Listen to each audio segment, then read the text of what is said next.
Welcome to our YouTube channel story Adda. Guys, next episode के लिए like का target 200 है। जैसे ही 200 लाइक्स हो जाएंगे तुरंत अगला एपिसोड आ जाएगा। तो अगर आपको जल्दी से नेक्स्ट एपिसोड चाहिए तो वीडियो को अभी लाइक करो। एपिसोड 11। अब तक आपने पढ़ा। आप चाहे तो ईशान को कॉल करके पूछ सकती है। जी कहते हुए जिया ईशान को कॉल कर देती है। ईशान जो कि एक मीटिंग में होता है, वो कॉल देखकर तुरंत कॉल उठा लेता है। अब आगे ईशान कॉल रिसीव कर बात करने लगता है और सारे एम्प्लॉय हैरान होकर ईशान को देख रहे थे। ये पहली बार था जब ईशान ने मीटिंग के बीच कॉल लिया हो। दूसरी ओर से जिया ईशान से पूछती है वीर के बारे में। ईशान उसका जवाब देते हुए कहता है, हाँ चली जाओ, उसके साथ वो तुम्हें ड्रॉप कर देगा। जी कहते हुए जिया कॉल कट कर देती है। वीर रीटा की ओर देखकर कहता है, आओ तुमको भी छोड़ देता हूँ। रीटा उसकी ओर देखते हुए कहती है, इसकी कोई जरूरत नहीं है, मैं खुद जा सकती हूँ। ये सुन वीर कहता है, मुझे पता है तुम जा सकती हो, मैं तो बस फॉर्मेलिटी के लिए पूछ रहा था। उद्धरण चिन्ह। ये सुन रीटा का मुंह बंद बनाती है। जिया उसको कहती है, चल ना ऋतु, छोड़ देंगी वो तुझे। जिया के कहने पर रीटा कार में बैठ जाती है। विकी जो जिया को फोटोज देने उसके पीछे आ रहा होता है। वीर से बातें करता देख वही रुक जाता है। विकी वीर को एक नजर में ही पहचान जाता है। विकी खुद से ही बातें करते हुए, आखिर जिया और रीटा वीर ओबरॉय को कैसे जानते हैं। उद्धरण चिन्ह। गाड़ी चलाते हुए वीर जिया से पूछता है, तो आप कहाँ से हैं जिया जी? जिया जवाब देते हुए कहती है, जी हम आगरा से हैं। उद्धरण चिन्ह। ओ, और ये बम का बारूद कहाँ से है? वीर रीटा की तरफ देखते हुए कहता है। ये सुन रीटा चिढ़ते हुए वीर से कहती है, मेरे बारे में तुम्हें जान की कोई जरूरत नहीं है। उद्धरण चिन्ह। वीर उसकी ओर देखते हुए कहता है, मुझे तुम्हारे बारे में जाना भी नहीं है, मैं तो बस ये जान चाहता हूँ कि जिया जी जिसके साथ रहती हैं, वो ठीक इंसान है या नहीं। रीटा चीढ़ कर कहती है, तुम। तभी जिया वीर में कहती है, आपने हमारे बारे में सोचा इसलिए आपका शुक्रिया, लेकिन हमारी दोस्त बहुत अच्छी है, आप उसके बारे में कुछ मत कहिए प्लीज। वीर कहता है, अरे आप प्लीज मत कहिए, लीजिए घर आ गया। जिया को घर छोड़ वीर रीटा को हॉस्टल छोड़ने चला जाता है। हॉस्टल आने तक वीर रीटा से कुछ नहीं कहता। रीटा को हॉस्टल छोड़ वीर सीधे ऑफिस चला जाता है। ईशान अपनी मीटिंग खत्म कर अपने कैबिन में लैपटॉप पर काम कर रहा होता है। वीर कैबिन में बिना नॉक किए ही आता है और सीधे जाकर सोफे पर बैठते हुए कहता है, ले भाई कर दिया तेरा काम, आज से वो कॉलेज तेरा हुआ, अब बता आगे क्या करना है। ईशान अपना लैपटॉप बंद करते हुए कहता है, अगले हफ्ते हमें पुणे जाना है। हाँ पता है, मैं तो कहता हूँ भाभी को भी साथ ले चलते हैं, तुमको टाइम मिलेगा साथ में। वीर हंसते हुए कहता है, मुझे लगता है शायद तुमको बिजनेस के लिए देश से बाहर भेज दूं। ईशान बाहर निकलते हुए कहता है। ये सुन वीर जल्दी से उसके पीछे भागते हुए जाता है और कहता है, अरे भाई मैं तो बस सजेशन दे रहा था, अच्छा नहीं लगा तो छोड़ दो, लेकिन इस बच्चे पर जुल्म तो मत करो। जिया फ्रेश होकर नीचे मीरा के पास आती है। हॉल में कहीं भी मीरा को ना देख जिया मीरा के रूम की ओर बढ़ जाती है। मीरा के रूम का दरवाजा खटखटाते हुए जिया पूछती है, माँ क्या मैं अंदर आ जाऊँ? जिया को देख मीरा कहती है, अरे बेटा इसमें पूछने वाली क्या बात है, आ जाओ। जिया मीरा के पास जाकर बैठती है और कहती है, क्या हुआ माँ, आप रूम में अकेली क्यों बैठी है, आप ठीक तो हो ना? उद्धरण चिन्ह। मीरा जिया का गाल प्यार से सहलाते हुए कहती है, हाँ बच्चा, बस सर में थोड़ा सा दर्द है, थोड़ी देर आराम करूंगी तो ठीक हो जाएगा। ये सुन जिया कहती है, माँ आप बस 5 मिनट रुकिए, मैं आपके लिए गर्मा गर्म अदरक वाली चाय बनाकर लाती हूँ, उसे पीने से आपका सर दर्द यूं गायब हो जाएगा। उद्धरण चिन्ह। जिया किचन में जाकर चाय बनाने लगती है। ईशान और वीर भी घर आ गए होते हैं। ईशान हॉल में बैठी दादी जी से पूछता है, मम्मा कहाँ है? उसके सर में दर्द है, इसलिए आराम कर रही हैं। दादी जी जवाब देते हुए कहती हैं। ईशान जल्दी से फ्रेश होकर मीरा को देखने के लिए नीचे रूम में आता है। जिया मीरा के साथ सबके लिए चाय बनाती है। चाय कप में निकालते हुए जिया मेड से कहती है, शीला दीदी आप ये चाय बाकी सबको दे दीजिए और आप भी पी लीजिएगा। हम मीरा माँ के लिए चाय ले जाते हैं। कहते हुए जिया मीरा के लिए चाय लेकर उसके रूम की तरफ चली जाती है। वहाँ पर ईशान पहले से ही मीरा के साथ होता है, जो मीरा से कहता है, आपने प्रिया को क्यों जाने दिया मॉम, जब आपकी तबीयत ठीक नहीं है। मीरा उसको समझाते हुए कहती है, बेटा मुझे बस सर में दर्द है, और वैसे भी वो इस ट्रिप की तैयारी पिछले 1 महीने से कर रही थी। फिर भी मम्मा आपको उसे जाने नहीं देना चाहिए था। जिया ट्रे रखते हुए कहती है, माँ आपकी चाय। मीरा ईशान को दिखाते हुए कहती है, देखो मेरी जिया है ना मेरे पास, प्रिया ना भी हो तो। उद्धरण चिन्ह। ये सुन ईशान कुछ नहीं कहता और वही मीरा के पास बैठ जाता है। जिया उन दोनों को अकेला छोड़ बाहर आ जाती है। कुछ वक्त में डाइनिंग टेबल पर खाना लग चुका होता है। सब लोग खाने के लिए आ जाते हैं। ईशान भी मीरा को लेकर आता है। पहला बाइट लेते ही रेहान मेड से कहता है, वाह शीला दीदी आज तो आपने कमाल का खाना बनाया है, क्या टेस्ट है, जी कर रहा है आपका हाथ चूम लूं। शीला दीदी मुस्कुराते हुए कहती है, लेकिन बाबा खाना मैंने नहीं बनाया है। एपिसोड 12। सब लोग खाने को टेस्ट करते ही कहते हैं, खाना तो बहुत बढ़िया है। उद्धरण चिन्ह। ईशान एक बाइट लेते ही समझ जाता है, ये खाना जिया ने बनाया है। दादी जी शीला से कहती है, खाना तूने नहीं बनाया तो किसने बनाया? शीला बस कहती है, जी वो, कहते हुए चुप हो जाती है। तभी ईशान कहता है, खाना जिया ने बनाया है। ये सुन सब लोग जिया को छोड़ ईशान को देखने लगते हैं। सबको अपनी और यूं देखता देख ईशान कहता है, क्या आप लोग ऐसे क्यों देख रहे हैं, ये तो कोई भी बता सकता है। शीला दीदी ने खाना नहीं बनाया है, मम्मा मेरे साथ थी, प्रिया यहाँ नहीं है तो बाकी जिया रहती हैं। कॉमन सेंस है ये सुन रेहान कहता है, अरे वाह जिया तुम तो बड़ी अच्छी कुक हो, कहाँ है तुम्हारे हाथ मुझे चूमने हैं। कहते हुए रेहान चेयर से उठ रहा होता है। तभी कहता है, खाना खा लो पहले। ईशान की बात सुन रेहान अपना खाना खाने लगता है। खाने के बाद सब अपने कमरे में चले जाते हैं। वीर उसके घर के लिए निकल जाता है। ईशान नीचे ही मीरा के पास बैठ जाता है। ऊपर आज कमरे में प्रिया नहीं होने की वजह से जिया अपनी बुक लेकर ऊपर के हॉल के सोफे पर बैठ जाती है। कुछ वक्त बाद ईशान ऊपर अपने कमरे में जाने लगता है। तभी उसको सोफे पर बैठी जिया पूरी तरह से किताब में खोई हुई नजर आती है।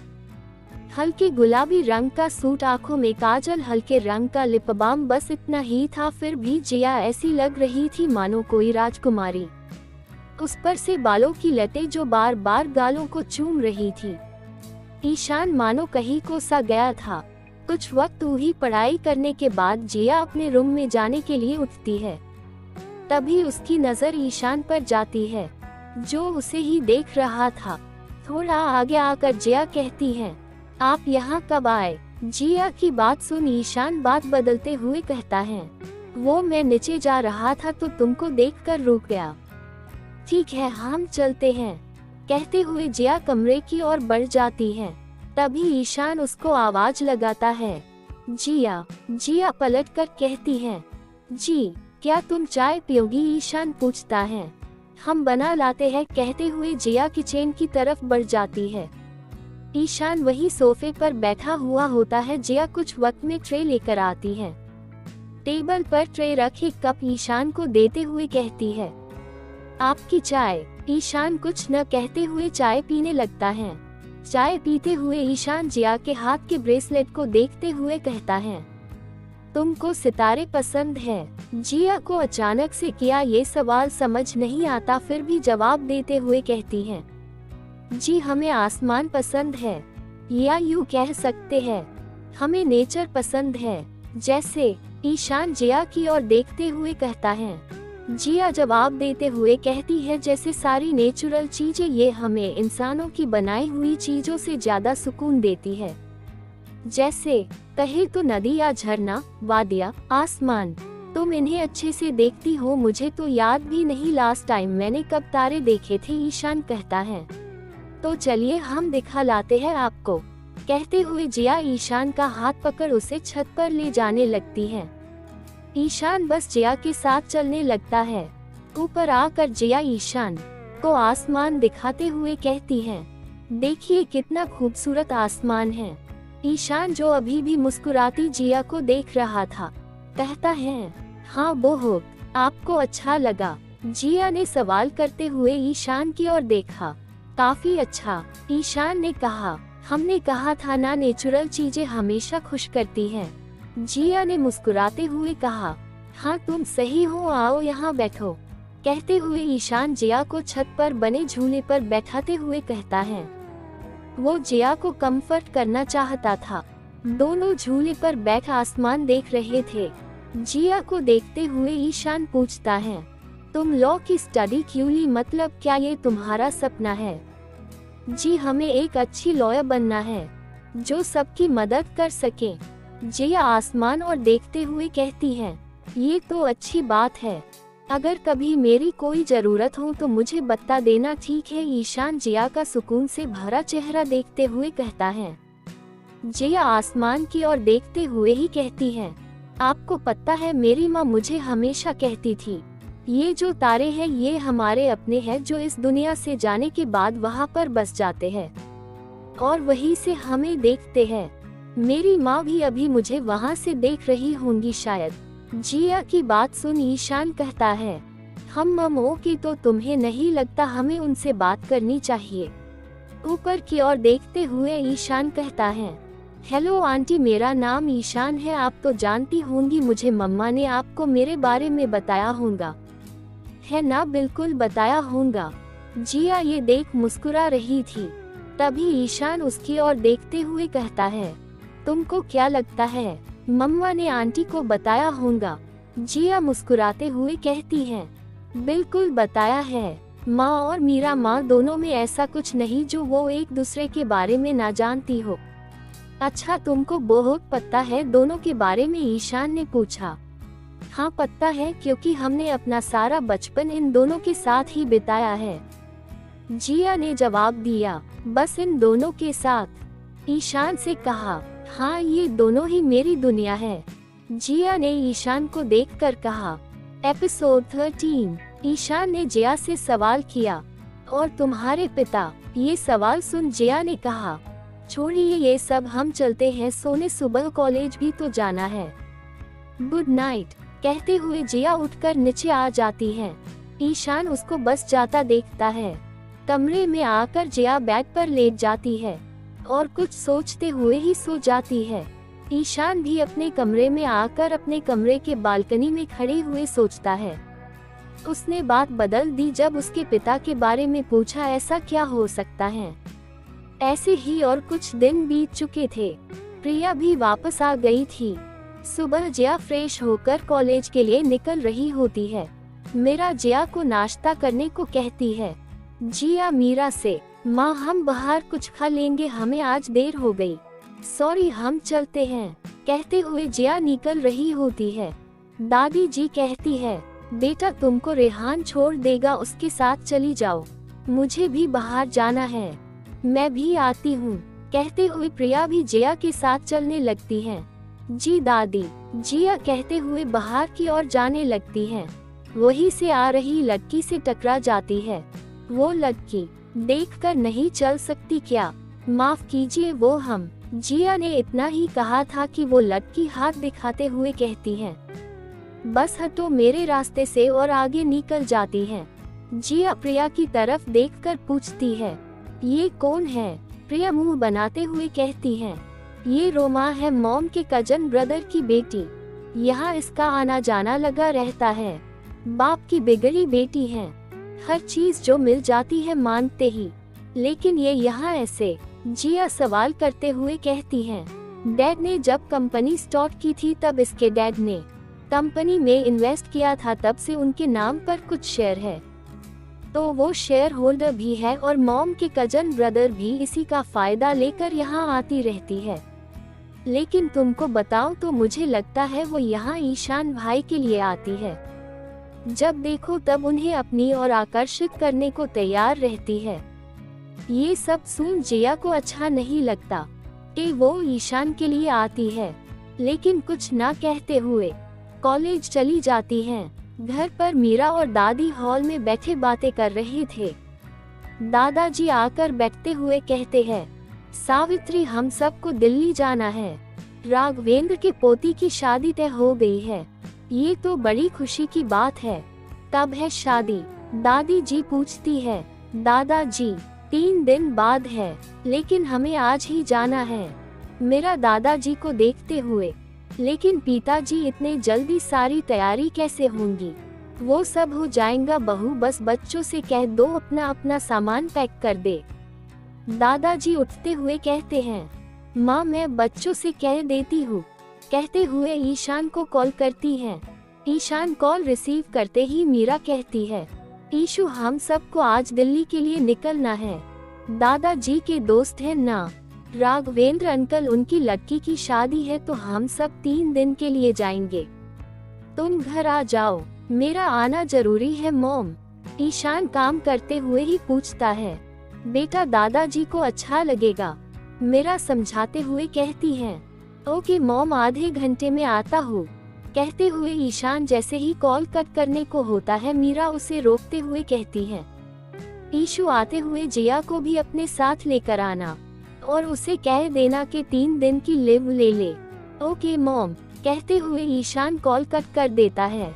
मीरा का कॉल कट कर ईशान वीर को कॉल करता है, सबको दिल्ली जाना है, सारे इंतजाम कर दो। ये सुन वीर तुरंत कहता है, जाना कैसे है? प्लेन से, सबकी टिकट बुक कर दो। ईशान कहता है, भाई इतने टाइम बाद तो सब बाहर जा रहे हैं, क्यों ना रोड ट्रिप करे, सबको मजा आएगा। वीर कहता है, ओके बट दादा दादी और मॉम डैड की प्लेन टिकट कंफर्म कर दो, उनसे इतना लंबा सफर नहीं होगा। ठीक है। कहते हुए वीर कॉल कट कर देता है।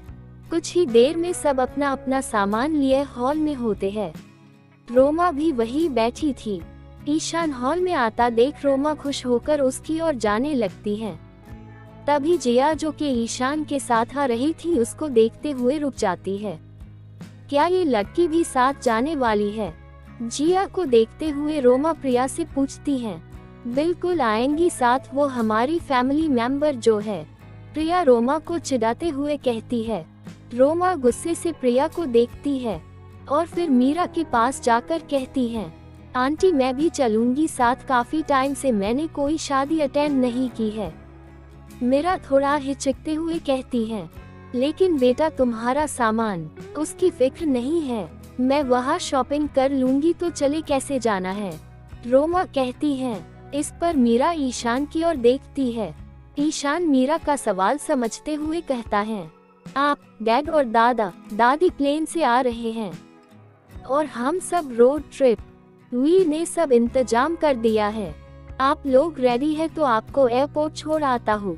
मीरा ईशान को रोकते हुए कहती है, बेटा हमें ड्राइवर छोड़ देगा, तुम लोग भी निकल जाओ और हाँ गाड़ियाँ आराम से चलाना। ठीक है, सफर लंबा होगा। जी मॉम आप बेफिक्र रहे, ईशान मीरा को कहता है। मीरा और बाकी लोग एयरपोर्ट के लिए निकल चुके थे। वही रोमा बस जिया को घुरी जा रही थी। जिया को देखते हुए रोमा खुद से ही कहती है, ये ट्रिप कोई जिंदगी भर नहीं भूलेगा। एपिसोड 14। वीर कार में जरूरत का सारा सामान रखवा देता है। मुंबई से दिल्ली बाय रोड 26 से 28 घंटे का सफर बनता है, इसलिए वीर सारी तैयारी अच्छे से कर लेता है। हॉल में आकर वीर सबसे कहता है, चले कार रेडी हो गई है। रोमा वीर के पास जाकर पूछती है, ये बताओ ईशान किस कार में होगा?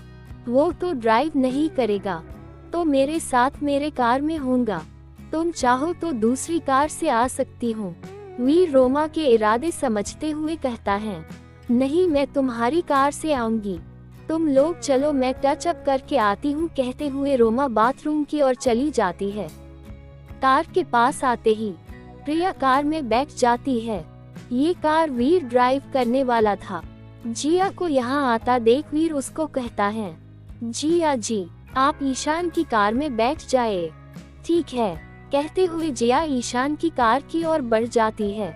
ईशान जो ड्राइवर सीट पर बैठा था जिया को अपनी ओर आता देख स्माइल करते हुए कहता है। ये वीर भी सब कुछ समझ जाता है। वीर भाई आपने जिया को उस कार में क्यों भेजा? वीर बात को समझाते हुए कहता है, देखो अगर जिया यहाँ बैठती तो रोमा को उस कार में भेजना पड़ता, और तुम तो जानती हो उसे एक और चांस मिल जाता। तुम क्या चाहती हो वो तुम्हारी भाभी बने? प्रिया हाथों को ना में हिलाते हुए कहती है, कभी भी नहीं, चाहे वो पूरी दुनिया की आखिरी लड़की क्यों ना हो। तो मैंने ठीक किया ना? वीर मुस्कुराते हुए कहता है और अपने मन में सोचता है, मैंने तो ये इसलिए कहा कि दोनों को अच्छे से टाइम मिले साथ। तभी रोमा बाहर आते हुए कहती है, क्या ठीक किया? वीर कहता है, अरे कुछ नहीं, वो बंदोबस्त ठीक किया है ये कह रहा है। अच्छा चलो अब बैठ जाओ वरना लेट हो जाएंगे। कहते हुए वीर ड्राइवर सीट पर बैठ जाता है। वीर को कार में बैठता देख ईशान कार स्टार्ट कर निकल जाता है। जब रिया अंदर बैठती है तो उसे ईशान की जगह रेहान नजर आता है। तुम यहाँ? ईशान कहाँ है? घूरते हुए रोमा रेहान से कहती है, अगर मैं यहाँ हूँ तो भाई कहाँ होंगे उस कार में? इतना तो तुमको समझ आना चाहिए। कहते हुए रेहान म्यूजिक ऑन कर देता है। रोमा बस दांत पिसते रह जाती है। यही आगे की कार में दोनों शांत थे। जिया खिड़की से बाहर देख रही थी और ईशान बीच बीच में जिया को चुप्पी तोते हुए ईशान कहता है, सफर लंबा होगा, अगर तुम्हें भूख लगे या कुछ और चाहिए हो तो मुझसे कह देना, कार रोक दूंगा। जी जिया कहती है। ईशान आगे पूछते हुए कहता है, तुम्हारा कॉलेज कैसा चल रहा है? ठीक चल रहा है, कहते हुए जिया थोड़ा रुककर कहती है, ईशान जी हम ईशान का ध्यान रोड पर देते हुए ही कहता है, आपसे कुछ पूछे? जिया ईशान को देखते हुए कहती है, हाँ पूछो। ईशान कहता है, क्या हम पहले भी कहीं मिल चुके हैं? मेरा मतलब मीरा माँ के मुझे घर लाने से पहले। ईशान की और पलट कर जिया सवाल करती है। ये सुन ईशान को वो रात याद आ जाती है जब उसने पहली बार जिया की आंखें देखी थी। जिया अब भी उसके जवाब का इंतजार कर रही है। ये समझते हुए ईशान पूछता है, तुम्हें ऐसा क्यों लगा? पता नहीं, लेकिन जब हमने आपको पहली बार देखा था तभी से हमें फील होता है कि हम आपको पहले भी कहीं मिल चुके हैं। कहते हुए जिया सामने की ओर देखती है। ईशान को ये बात जानकर खुशी होती है कि जिया उसका एहसास नहीं भूली, जबकि उसने बस उसकी आंखें ही देखी थी। पहली मुलाकात में दोनों ने बस एक दूसरे की आंखें ही देखी थी, लेकिन दोनों को भी एक दूसरे का एहसास होने लगा था। कार चलाते हुए वीर ईशान को मैसेज करता है, भाई आज बात आगे बढ़ा लेना, तुम्हें स्पेस देने के चक्कर में हमें इस रोमा को झेलना पड़ रहा है। मैसेज देख ईशान एक तिरछी स्माइल देता है। यहाँ प्रिया वीर से कहती है, भाई की इतना टाइम हो गया है, कुछ खाते हैं? वीर, ठीक है, कोई जगह देखकर रोकता हूँ। जिया से भी कह दो ईशान को बत्ता दे। ओके भाई, कहते हुए प्रिया जिया को कॉल करती है। ये देख रोमा खुश हो जाती है कि अब कार रुकने पर वो ईशान की कार में बैठ सकती है। जिया जो कि बुक पढ़ रही थी, उसे प्रिया का कॉल आता है। ओके कहकर जिया ईशान को बत्ता देती है। कुछ दूर आगे आकर एक ढाबे पर दोनों कार रुक जाती है। ढाबे को देखकर रोमा कहती है, क्या हम लोग यहाँ खाएंगे? ये तो कितना छोटा है, क्या यहाँ कोई 5 स्टार होटल नहीं है क्या? हमें ट्रिप का मजा लेना है। रोमा 5 स्टार होटल में खाना होता तो हम फ्लाइट से ही चले जाते। हाँ अगर तुम्हें नहीं खाना तो कोई बात नहीं, तुम यहीं रुको, हम लोग खा कर आते हैं। कहते हुए प्रिया आगे बढ़ जाती है। सब लोग जाकर चेयर पर बैठ जाते हैं। रेहान कहता है, हम सब गुजरात में हैं तो यहाँ का फेमस ढोकला खाते हैं। सब लोग हाँ कहते हैं। रेहान वेटर को बुलाकर ऑर्डर कर देता है। आए हैं तो यहाँ क्या घूमे, प्रिया कहती है। इस पर रेहान कहता है, क्यों ना हम लोग व्हाइट डेजर्ट चले। बीच में ही प्रिया कहती है, या फिर हम लोग लक्ष्मी विलास पैलेस जा सकते हैं। आप बताएं जिया जी, आप कहाँ जाना चाहेंगी। वीर शांत बैठी जिया को देखकर पूछता है। जिया उसका सवाल सुन कुछ पल शांत रह कर कहती है, एपिसोड 15, अगर हम देखना चाहें तो हम सोमनाथ मंदिर जाना चाहेंगे। लेकिन कहते हुए जिया रुक जाती है। लेकिन क्या जिया जी, वीर आगे कहता है, हम मीरा माँ के साथ जाना चाहेंगे। मेरा बाइट लेते हुए कहती है। ये सुन रेहान जिया से कहता है, यार तुम मम्मा के लिए कितना सोचती हो।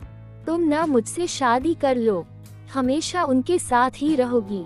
ये सुन वीर जो पानी पी रहा था उसके मुंह से पानी निकल उसके पास बैठी रोमा पर गिर जाता है और वीर खांसने लगता है और ईशान की ओर देखता है। ये देख प्रिया और रेहान मुंह दबाकर हंसने लगते हैं। रोमा वहां से उठते हुए कहती है, व्हाट द, लेकिन कोई भी उस पर ध्यान नहीं देता। ईशान जिया के जवाब का इंतजार कर रहा होता है। जिया ईशान को देख रेहान की तरफ देख उसे कहती है, आपका आइडिया तो अच्छा है, लेकिन हमारी किस्मत ऐसी नहीं है कि आपकी पत्नी बन सके। आपको हमसे भी कहीं ज्यादा अच्छी लड़की मिलेंगी। ये सुन ईशान मुस्कुराता है, जो कि रोमा भी देखती है। उसे तो अपनी आंखों पर यकीन ही नहीं होता कि ईशान अभी अभी मुस्कुराया है। जो हमेशा ही स्ट्रीक रहता था वो जिया की बात पर मुस्कुराया। इस बात पर उसे और गुस्सा आता है कि ईशान जिया की वजह से मुस्कुराया। रेहान जिया की ओर देखते हुए कहता है, कितना प्यारा बोलती है ना। वीर रेहान के कान के पास जाकर कहता है, उसने तुझे अभी अभी रिजेक्ट कर दिया है। हाँ लेकिन कितने प्यार से, मुझे बिल्कुल भी बुरा नहीं लगा। रेहान मुस्कुराते हुए कहता है। ये देख वीर अपनी गर्दन हिला देता है। खाना खत्म कर सब लोग कार की ओर आ जाते हैं। जैसे ही जिया सामने बैठने के लिए डोर खोलती है, रोमा अंदर बैठ जाती है और जिया से कहती है, तुम पीछे बैठ जाना। जिया कुछ नहीं कहती और पीछे बैठ जाती है। ईशान जो कि ड्राइवर सीट पर बैठने ही वाला होता है, ये देख रेहान को आवाज लगा कर बुला लेता है और कार की चाबी देते हुए ड्राइव करने कहता है और खुद पीछे जिया के पास आकर बैठ जाता है। ये देखकर रोमा गुस्से में रेहान को देखती है। उसे देखते हुए रेहान कहता है, अब मैंने क्या कर दिया है। कुछ नहीं, तुम कार चलाओ। कहते हुए रोमा आगे देखने लगती है और मन में ही कहती है, इसका कुछ करना पड़ेगा। अब तक शाम हो चुकी थी, कुछ अंधेरा भी होने को लगा था। सब लोग एक टी स्टॉल पर रुक जाते हैं कुछ टाइम फ्रेश होने के लिए। तो आज रात हम कहीं रुक जाते हैं, कल सुबह निकल जाएंगे। वीर कहता है, हाँ भाई अब थक गया हूँ ड्राइव करते हुए। रेहान ईशान को देखते हुए कहता है, ठीक है वीर तुम जगह देख लो। ईशान वीर की ओर देखते हुए कहता है। तभी प्रिया कहती है, क्यों ना हम लोग कहीं पर कैंपिंग करें। आइडिया तो अच्छा है, मैं आसपास कोई जगह देखता हूँ। कहते हुए रेहान अपना मोबाइल देखने लगता है। ईशान साइड में आकर मीरा को कॉल करता है, आप ठीक से पहुँच गए मॉम। ईशान मीरा से पूछता है, हाँ बेटा तुम सब ठीक हो ना। और जिया मेरा इतना कहती है। तभी ईशान जिया को आवाज लगा देता है, जिया जी। ईशान को देखते हुए जिया कहती है। ईशान उसको दूर से ही मोबाइल दिखाता है। जिया समझ जाती है कि मीरा का कॉल है। जिया तुरंत उठ ईशान के पास चली जाती है।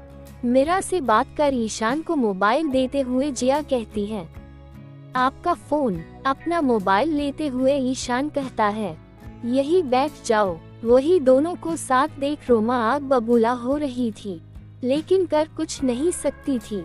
कुछ वक्त में जिया उठ वॉशरूम की ओर जाती है। उसे जाता देख रोमा टेबल से कोल्ड कॉफी का ग्लास लेकर जिया के पीछे वॉशरूम की ओर चली जाती है और वही बाहर ही खड़ी जिया का इंतजार करने लगती है। यहाँ सब वापस कार की ओर आ जाते हैं। रेहान ने कैंपिंग के लिए जगह देख ली होती है, जो कि वहाँ से 35 किलोमीटर की दूरी पर थी। जैसे ही रोमा जिया को बाहर आता देखती है, अपना मोबाइल चलाते हुए उसकी ओर बढ़ जाती है और जानबूझकर जिया पर कॉफी गिरा देती है। जिया ने लाइट स्काई ब्लू कलर की ड्रेस पहनी हुई थी, इसलिए कॉफी का दाग पूरी तरह शो हो रहा था। जिया की ओर देखते हुए रोमा कहती है, "ऊप्स, मैंने तुम्हें देखा नहीं था", कहते हुए कार की तरफ चली जाती है। रोमा आकार गाड़ी में पीछे बैठकर कहती है चले, लेकिन जिया रेहान कहता है वो प्रिया के साथ आने वाली है। रोमा ईशान को देखते हुए कहती है। ये सुन ईशान सामने वाली सीट पर बैठ जाता है। रेहान कार निकाल देता है। ईशान की कार को निकलता देख वीर भी अपनी कार निकाल देता है। जब जिया अपना ड्रेस क्लीन कर बाहर आती है तो देखती है वहाँ दोनों कार नहीं है। अंधेरा भी हो गया है और पहाड़ी इलाका होने की वजह से टी स्टॉल भी जल्दी ही बंद हो गया है। ये देख जिया घबरा जाती है। मोबाइल निकल कॉल करने को देखती है, तभी उसे याद आता है उसका बैग गाड़ी में है। जिया तुरंत स्टॉल की तरफ जाकर आवाज देती है, कोई है क्या यहाँ, हमें कॉल करना है। लेकिन वहाँ कोई भी नहीं होता। अब हम क्या करें, कहते हुए जिया आसपास देखने लगती है, शायद कोई हो, शायद कोई यहाँ से गुजरे। ये सोच जिया वही स्टॉल के पास बैठ जाती है। जिया को कुछ देर में वहाँ से एक कार जाती दिखाई देती है। उसे देख जिया तुरंत उसे रोकने को आगे बढ़ जाती है। गाइस, नेक्स्ट एपिसोड के लिए लाइक का टारगेट 200 है। जैसे ही 200 लाइक्स हो जाएंगे तुरंत अगला एपिसोड आ जाएगा। तो अगर आपको जल्दी से नेक्स्ट एपिसोड चाहिए तो वीडियो को अभी लाइक करो। Thanks for watching. Subscribe Story Adda for more amazing stories.